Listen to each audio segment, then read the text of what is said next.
1월 12일 아침 변함없이 주님의 평안을 전합니다. 오늘은 역대하 12장 1절을 읽겠습니다.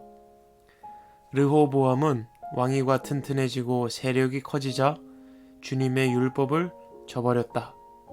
온 이스라엘도 그를 본받게 되었다. 아멘.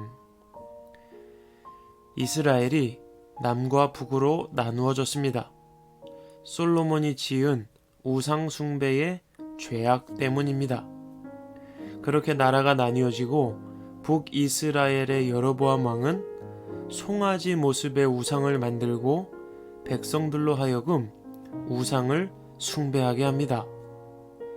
반면에 남유다의 르호보암 왕은 하나님을 잘 섬겼습니다.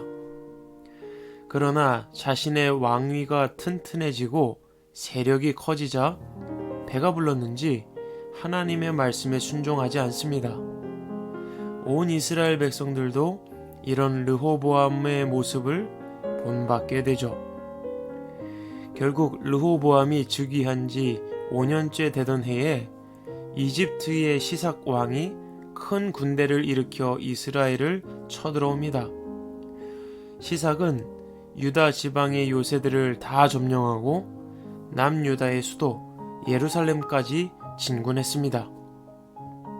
이때 스마야라는 선지자가 르호보암에게 하나님의 뜻을 전하게 되고 르호보암과 이스라엘 백성들이 하나님 앞에 돌이켜 회개합니다. 잘못했다는 것이죠.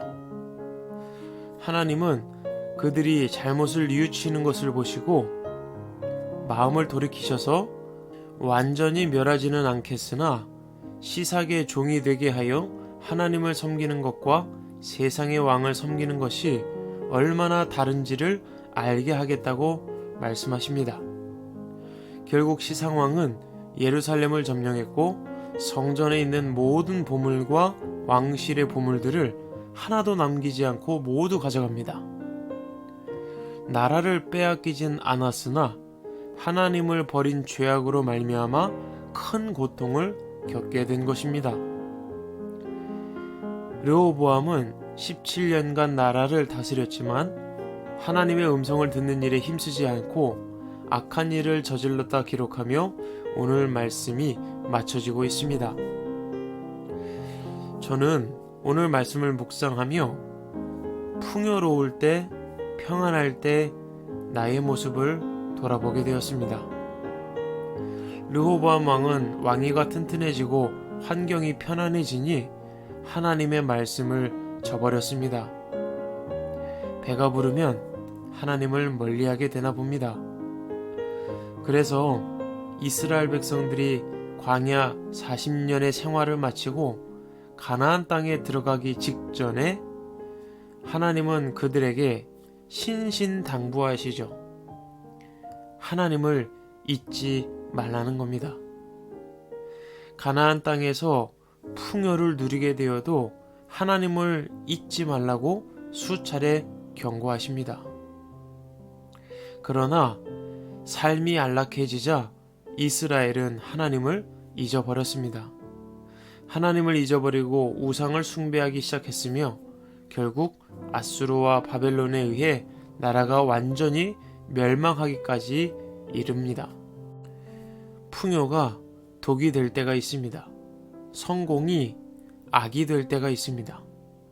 바로 풍요와 성공으로 인해 하나님을 잃어버릴 때가 바로 그러한 때입니다. 아직 코로나19 사태가 심각한 상황이지만 점차 안정이 되어가고 평안을 누리는 시기가 왔을 때 하나님을 향한 우리의 마음이 변치 않기를 간절히 소망합니다. 여러분, 오늘도 힘내시고 삶이 지치고 힘든 시기에도 우리는 하나님을 온전히 의지하며 살아가야 하지만 풍요를 누릴 때, 여유가 있고 모든 일이 잘 되어갈 때 더욱 하나님을 가까이 하는 복된 삶이 되시기를 간절히 소망합니다. 지금까지 김종희 목사였습니다. 샬롬.